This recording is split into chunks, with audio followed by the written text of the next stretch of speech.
Olá, queridos amigos, estamos de volta com mais um episódio da nossa série Camille Flammarion, o Poeta dos Céus. Esse é o nosso episódio 17 e em uma breve recapitulação, paramos no momento em que Camille havia chegado em Paris em 1856 e os primeiros passeios que ele fez na cidade na companhia dos seus irmãos e também alguns na companhia de seus pais. Vimos que ele havia visitado o Jardim Botânico de Paris, onde eles tiveram a oportunidade de também ver o zoológico, alguns animais exóticos para eles, um grande esqueleto de baleia, e vimos também as primeiras impressões que o jovem Camille teve da cidade de Paris. E agora nós vamos então conhecer algumas outras aventuras, alguns outros episódios da vida de Camille Flammarion que aconteceram nesses primeiros 15 dias de Paris. E um episódio que nós jamais deixaríamos de comentar, não poderíamos excluir dessa nossa série, foi o seu primeiro contato com o Observatório Astronômico de Paris, o famoso Observatório de Paris. No futuro, como nós veremos, Camille trabalharia naquele observatório como estagiário e serviria inclusive de inspiração para algumas de suas obras. Podemos citar aqui de primeira mão a obra Urânia, que tem uma personagem que é justamente um estagiário no Observatório de Paris, que se encanta com a estátua da deusa Urânia da astronomia que se encontra na sala do diretor. E em um sonho, essa estátua, o espírito dessa estátua, visita esse jovem estagiário do Observatório de Paris e o leva para um voo, para um passeio no espaço infinito, conhecendo vários mundos, vários planetas, várias maravilhas do universo. Então nós estamos no ano de 1856 e Camille Flammarion foi passear no Jardim de Luxemburgo, onde se encontrava o Palácio de Luxemburgo, que atualmente é sede administrativa da cidade de Paris. O Jardim de Luxemburgo, existente até hoje, é um jardim muito famoso e muito bonito em Paris, descrito inclusive por Victor Hugo nas obras de sua autoria, como Os Miseráveis, em que uma das personagens faz passeios e é observada pelo par romântico ali ao caminhar no jardim, e onde os parisienses atualmente sentam-se com as famílias para fazerem lanches, para lerem livros, para brincarem nos gramados e nos jardins que o compõem. Um jardim muito bonito mesmo, é um local de uma energia muito agradável, que vale a pena ser visitado em Paris. Então, Camille vai no Jardim de Luxemburgo e ele nos traz poeticamente a imagem de que ao longe, numa névoa luminosa do sul, ele conseguiu observar aquela silhueta do Observatório de Paris, daquele domo que os observatórios astronômicos possuem. E aquilo chamou a sua atenção e ele então se dirige àquela estrutura arquitetônica através de uma avenida para pedestres, uma avenida cercada por castanheiras, que foi aberta por Napoleão Bonaparte no ano de 1811, até desembocar no Observatório de Paris. E diante daquele prédio impressionante, muito suntuoso, ele chegou diante do portão, que era uma estrutura muito grande, muito imponente, e lhe causou a impressão de que aquele portão fechava um verdadeiro castelo fortificado, de tão grandioso que ele achou aquele portão e aquele prédio. E ele pensou então que seria algo que poderia impor terror em alguém, aquela imponência, e foi exatamente isso que ele sentiu. Aquele prédio de arquitetura impressionante o encheu de terror, o encheu de pavor, no sentido de admiração, no sentido de impressão.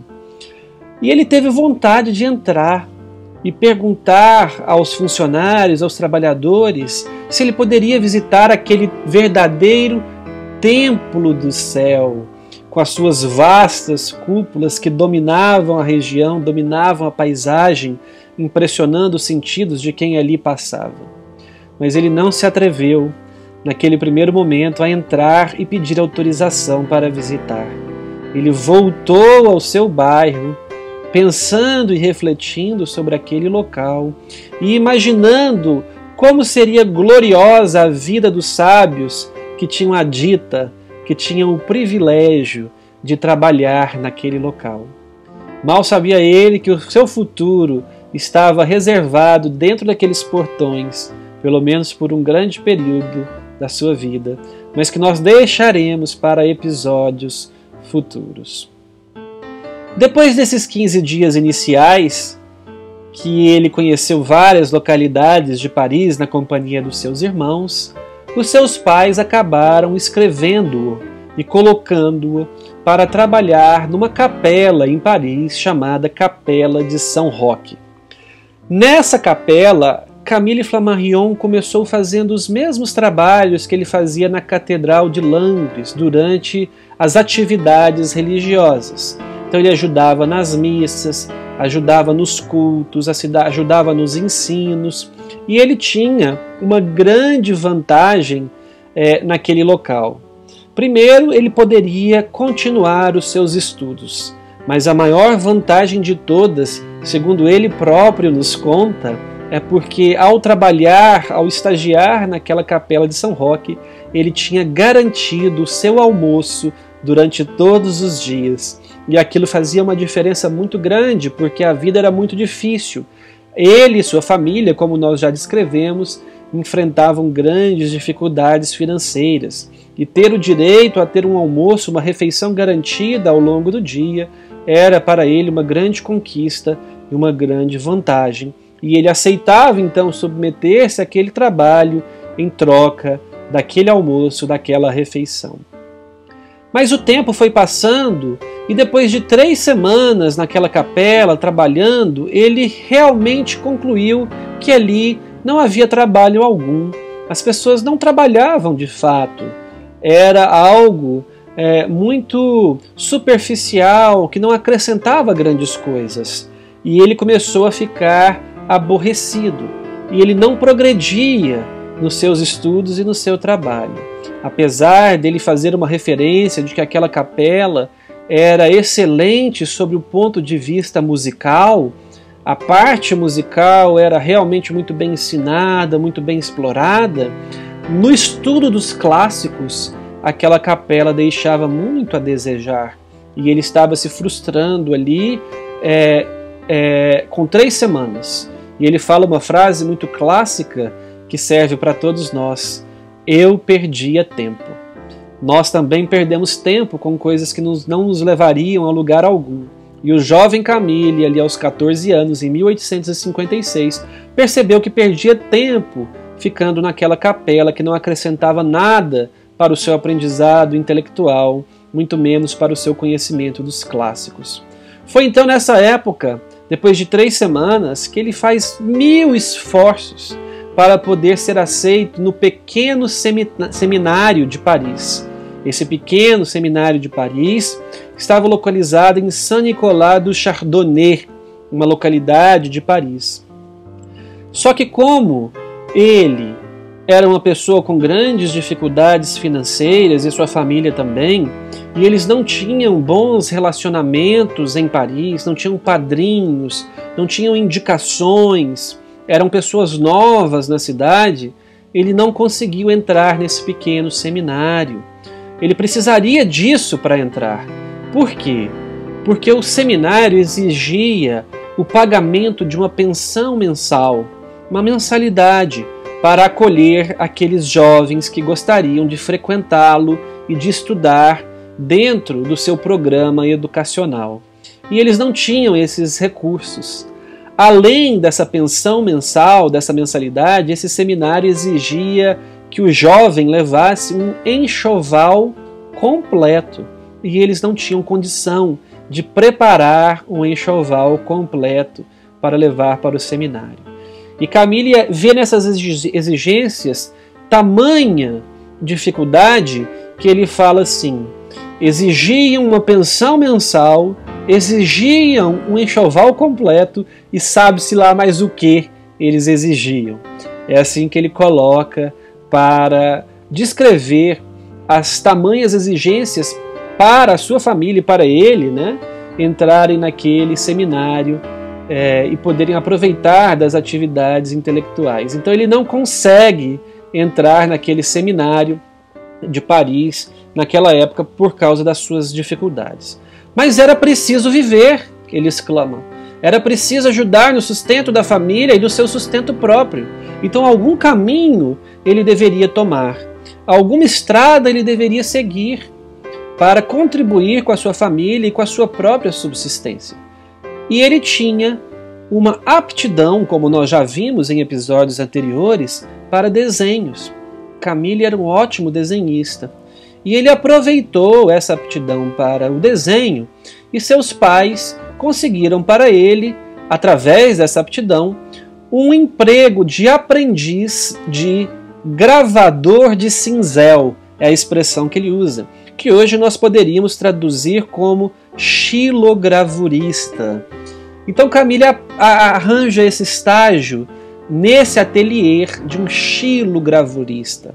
Uma xilogravura é um desenho feito entalhado na madeira, usando ferramentas como um cinzel para esculpir aquele desenho na madeira ou até mesmo no metal. Depois de um tempo, depois que o desenho está pronto, você pode, sobre aquela madeira entalhada, jogar uma tinta da cor da sua preferência. Então você vira aquela madeira sobre um papel e carimba aquele desenho no papel como se fosse uma projeção negativa, um negativo que você coloca naquele papel. Então era esse o trabalho, né? E o trabalho era muito duro. Isso era no ano de 1856, ele adentra lá no inverno de 1856, no final do ano, porque o inverno no hemisfério norte é no final do ano, e ele passa ali o inverno de 1856, todo o ano de 1857 e o inverno entre os anos de 1857 e 1858. E ele exclama: duro aprendizado da vida.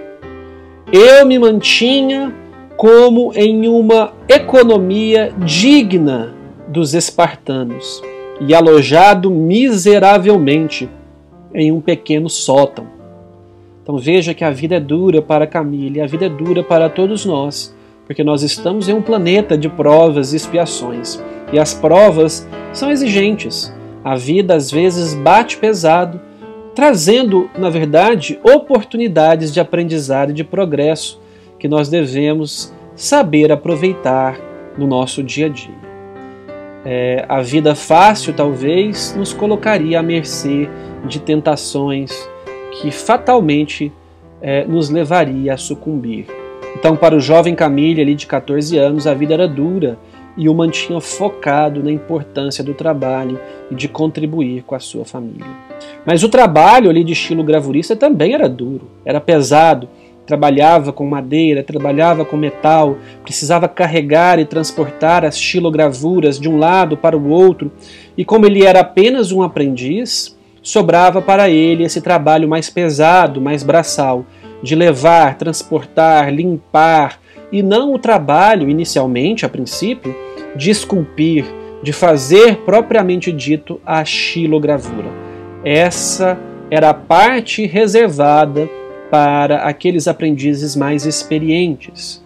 Então ele nos traz essa informação de que inicialmente ele fazia esse trabalho mais pesado. Esse gênero de trabalho não o satisfazia. Ele vai dizer que havia muito comércio envolvido nisso, que era impressionante a procura por xilogravuras naquela época, mas que esse trabalho envolvia pouca arte e nenhum ideal. Era um trabalho braçal, segundo as palavras do próprio Camille.